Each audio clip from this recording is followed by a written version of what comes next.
Welcome to a new edition of Israel Channel.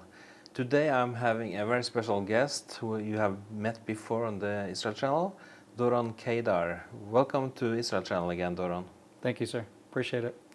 You have been a very busy man during the last years, in and out of Gaza all the time. What is the situation right now? Well, the situation right now is that the IDF has expanded the ground operations.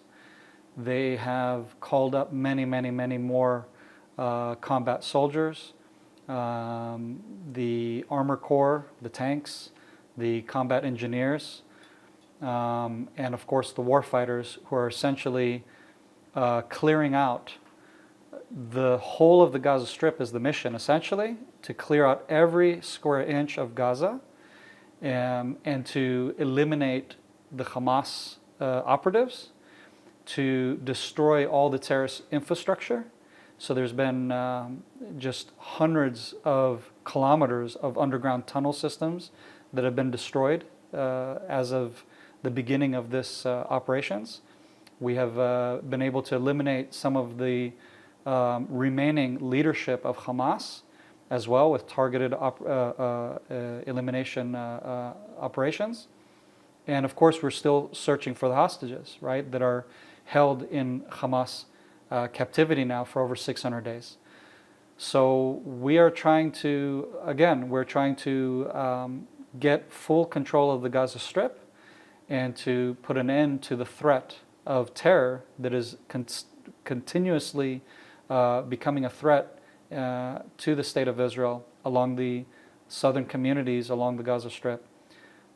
Because in addition to the fact that you still have terrorist infrastructure and resistance and so on in the Gaza Strip for the military operations, there have been still some rocket fire out of the Gaza Strip along the Jewish communities there.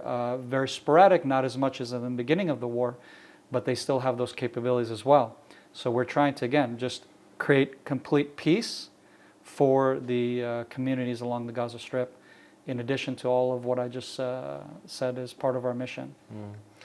The focus on the humanitarian aid, is there.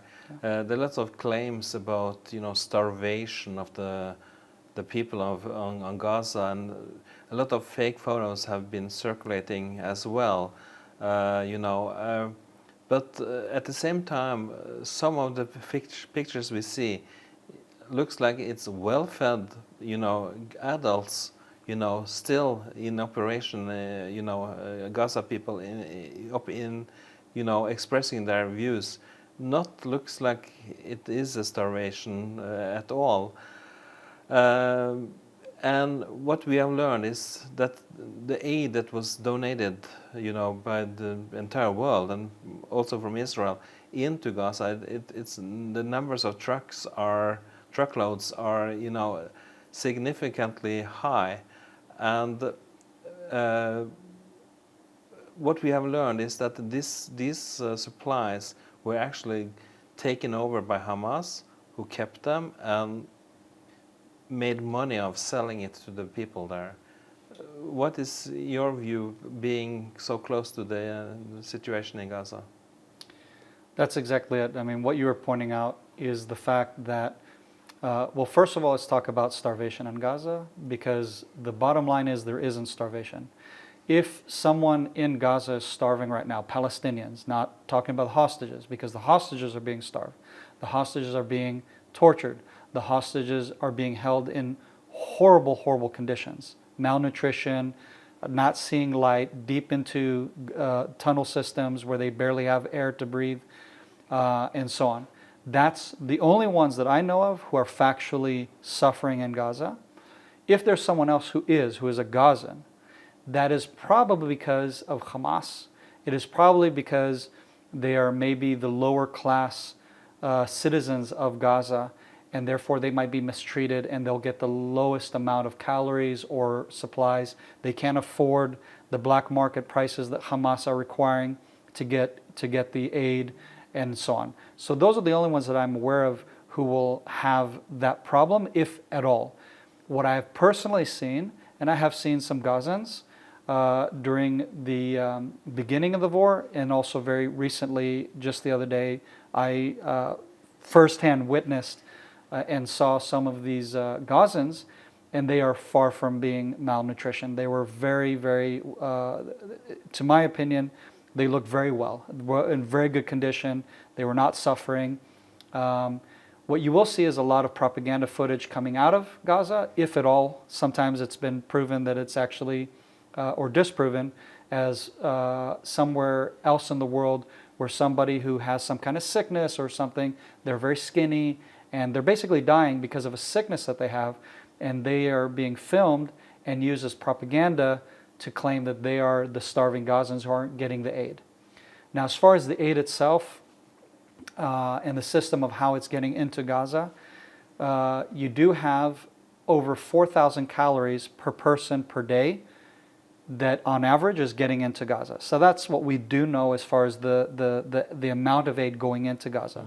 The unfortunate reality is that Hamas is the one who has been mainly getting a hold of that aid and using it as ammunition, so to speak, against the people, and using it as a weapon to control them and to let the population know, if you want to eat, if you want to survive, you have to be subservient to us. To try to get around that, the United States, I believe it's the United States, it's not really clear if it's the United States or on what initiative, but essentially you have a contractor organization, right? A company that is a contractor sending U.S. Special Forces guys. Many are either former Special Forces or combat veterans of the U.S. military, and they are stationed at the aid distribution centers in the Gaza Strip, and they're supposed to try to mitigate these trucks getting into the hands of Hamas. Now, how successful or unsuccessful they've been, to my understanding, they have not been very successful. They have realized how complex the mission actually is, and in fact, the head of the company who got this contract has actually resigned from this mission.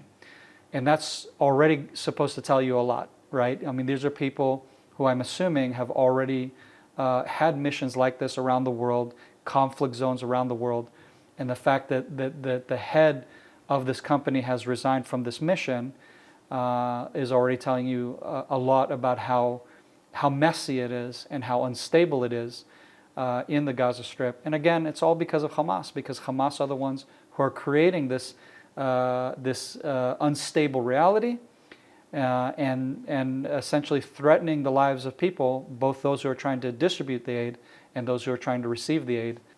Yeah, I also saw a piece that some of the people in Gaza, when receiving aid from this alternative source, they actually was surprised because they got it for free. They didn't have to pay. Yeah. Doesn't that tell you a little bit about the situation? Exactly. It's very telling. It's very telling of what they've been under, and the fact that they're surprised when they're getting it for free, which is actually what should be the reality. Maybe Greta Thunberg from Sweden, who is on her flotilla over to give aid to Gaza, maybe she should focus her energies on eliminating the control of Hamas in the Gaza Strip, because the Gazans have been under extreme pressure and extreme threat for their lives just to get free food from the international community. And it's not just coming from the international community. Israel is contributing to this international aid, by the way, that I think a lot of the world are unaware of. We contribute a very, very big number of food and medical supplies, etc. And yeah, that is extremely telling when they're surprised that they're getting it for free. Mm. When we look at the pictures from Gaza, there's a lot of destruction when it comes to, buildings and streets and so on.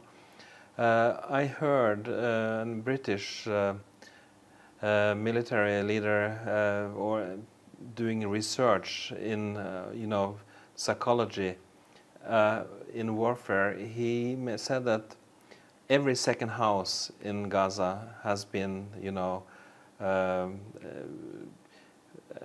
used as booby traps. And when you go in there and you see that this house is full of explosives, do you blow it up, or what is how is the conduct? Yeah. So first of all, that is a correct survey. It's very reflecting to the reality that we've seen on the ground, is that essentially every other home is not just booby-trapped, it's either booby-trapped and or has munitions, right? Rockets, RPGs, guns, weapons of ammo, etc. So that's almost every other house on average in Gaza, and it also shows you how much money has been pumped into Hamas, into the Gaza Strip, to get such massive weapons storages that would infiltrate all of the strip of the Gaza Strip. That's a lot of weapons that were smuggled into Gaza. You have been drafted and redrafted into IDF a lot of times since October 7th, but you are also the director of Cry for Zion. Last week you were in the Knesset. Can you tell about what you experienced there? Yeah, so I literally left the Gaza Strip from operating the night before, and then the following morning made it to the Knesset for the special caucus, which was actually representing also the Christian voice for the Temple Mount. So we started Cry for Zion in 2014, and the goal of Cry for Zion was actually to educate the Christian world about the importance of the Temple Mount, both for them as well as it is for the Jewish people and the Jewish nation. And one of the highlights, for example, for many Christians is Pentecost, which we just celebrated the other day here in Israel, the celebration of the Feast of Shavuot. And that is the highlight of Acts chapter 2, right? So many Christians who come to Israel, who pilgrim and visit Jerusalem, they actually go to the wrong place to commemorate Pentecost. They go to a place outside the city walls, near the Mount Zion church area and Mount Zion, in Zion Gate, just outside there, in a place that they believe is the upper room. The thing is, Acts chapter 2 doesn't happen in the upper room. There's a transition between Acts chapter 1, where Christians are congregating at a home in a place known as the upper room, and then Acts chapter 2, the transition point is where it says they were all gathered at the place, or at, it's in different translations in the English or French or Norwegian, but basically it's a Hebrew idiom where is already taken back from the story of Abraham, where it says in the binding of Isaac, where it says on the third day he saw the place from afar. And from this scriptural reference, always within the Jewish world, we refer to the Temple Mount as a synonym word that we use other than Temple Mount. We say Hamakom, the place. Mm-hmm. And so Acts chapter 2 is actually showing the readers that all of the early church were gathered for the Feast of Shavuot up at the Temple Mount, for the morning prayer. And that's also what Peter, of course, defends and claims and says, because the claim is that they're all drunk, and he says they're not drunk. We're all here for the morning prayer, for the service, for the special service of Shavuot. So in other words, all clues allude to the fact that they're at the Temple Mount when this great outpouring of the Holy Spirit takes place in Acts chapter 2. So our goal is to get the Christian world to, number one, recognize one of the most important places for Christendom, and to recognize that your stake for this holy place is equally important as it is for the Jewish people, and to help get you together and to support the Jewish cause, which is what we're mainly trying to focus with Cry for Zion, and that is to have freedom of worship for Jews on the Temple Mount, which equals freedom of worship for all peoples, because all Temple Mount organizations, Jewish ones in Israel, we all claim the same scriptural quote, which is a house of prayer for all nations. And that's what happened this last week when different organizations convened. We had The main one, which is called Be'adenu, led by Tom Nisani. We had Israel 365 by Rabbi Tuli Weiss and his representatives as well that were part of that. You had Pesach Woliki and many other wonderful speakers. And then you had John Anderson, who is the Christian Relations Director for Cry for Zion, who spoke on behalf of Cry for Zion. And so we collectively, essentially, got together for this special caucus to voice the Jewish cause, but also welcoming the nations to take part in this important mission. And I believe it's a mission for the whole of the world. If we want true peace, talking about war, talking about all these conflicts that are happening, famines and everything worldwide, it's not just in Israel. You want true peace? True peace will come when the Jewish people have freedom of worship on the Temple Mount, when the God of Israel is exalted on His holy mountain, and when the nations of the world are welcome to come and worship the God of Israel on Mount Zion. And as we all have agreed that it is a house of worship for all nations, that to me will in essence lead to actual peace, because that's also what the scriptures talk about, is that when we're able to bring the sacrifices and offerings on God's holy mountain, it says He will bless us with peace in our land. And that's part of the prophetic mission, I feel, that we have, and it's something that we collectively can agree on, because as you know, Jews and Christians have a lot of things that we disagree on, and who the Messiah is, or scriptural issues and what have you. But this is one thing that both Jews and Christians can actually agree on and come together on, which is a house of worship for God on the Temple Mount, which God commanded Israel all the way in the wilderness. And that is something that I look forward to seeing becoming a reality one day here in Israel. So was there any conclusion from that event happening in Yes. the Knesset? So we had Knesset members, or MKs, who were part of the representation of the Israeli Knesset. And the conclusion was that they all agreed that it's correct, that we need to put an end of the reign of incitement to terrorism by the Islamic Waqf on the Temple Mount, the call to incitement of violence and so on that has been happening throughout the years, as Israel has allowed the Islamic Waqf via Jordan to have their freedom of worship for Muslims and the exclusion of worship for everyone else. So I would say they were all in agreement that, I'm talking about Knesset members and those that were represented there, they were all in agreement that it's correct, that this needs to change, the status quo as currently needs to change, and that we recognize that through creating that change, it will also bring a positive change, not just to Israel, but for the rest of the world, when it's talking about freedom of worship and expression in Jerusalem, of all places, the center of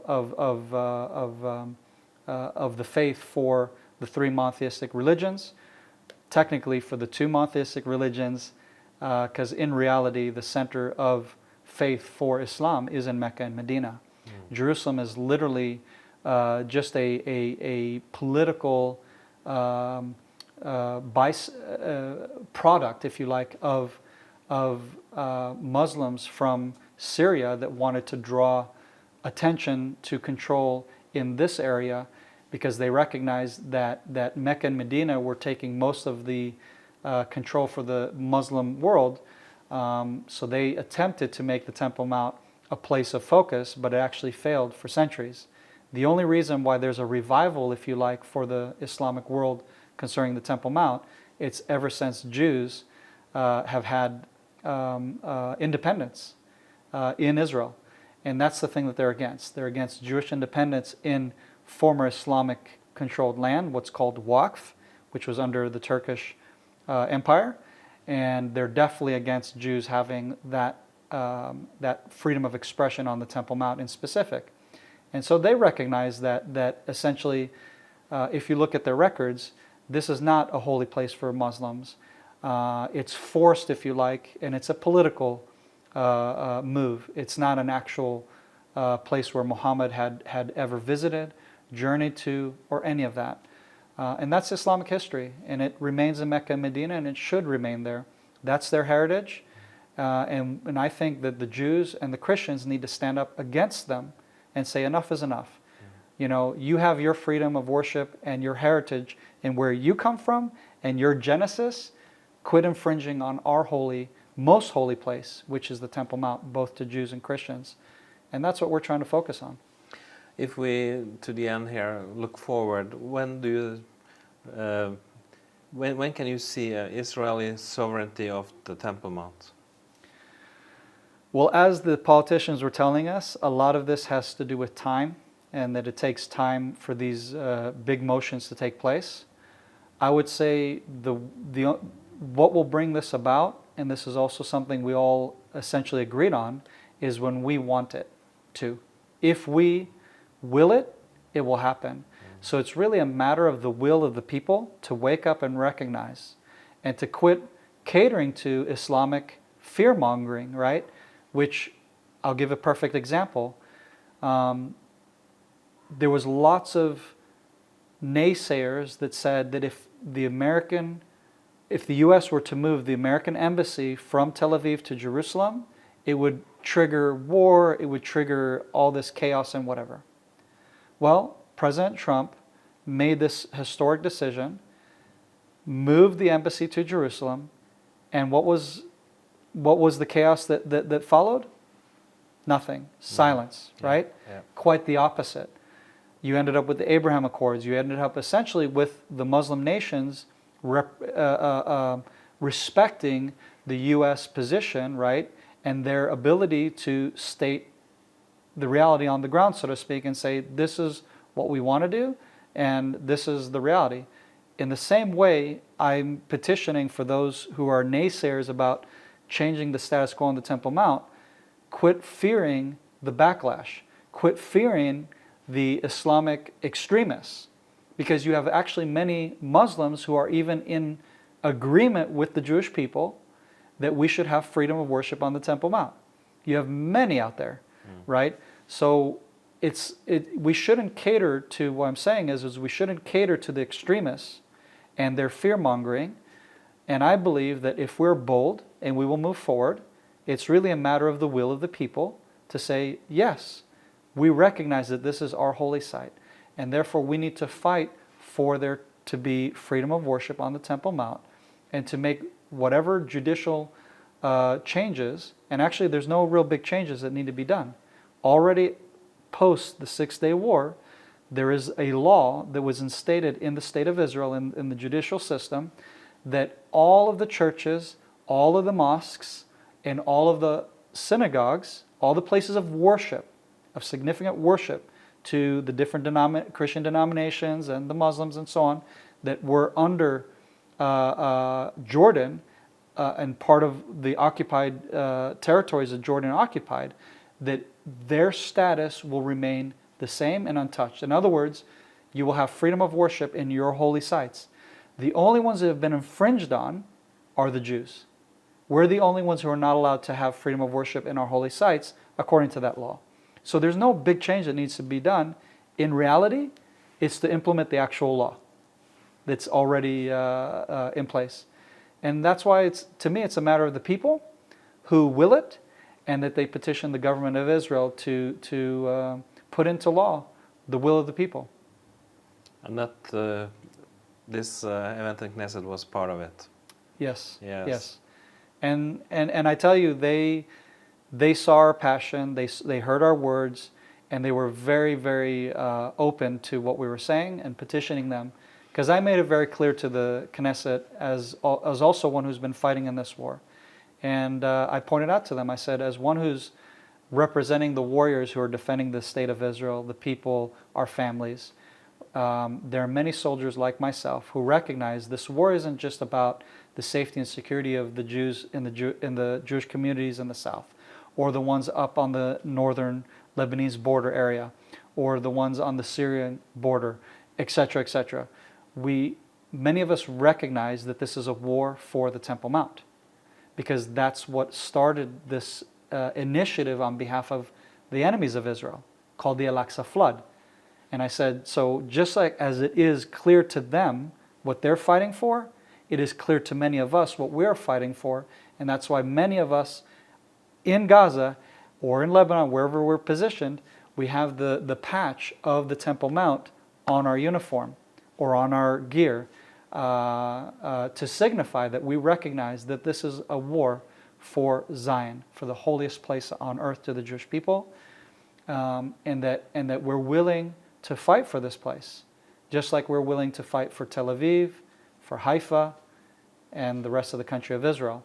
And we recognize that. And it's a matter of the rest of the country recognizing that reality, that this is really what it's all about.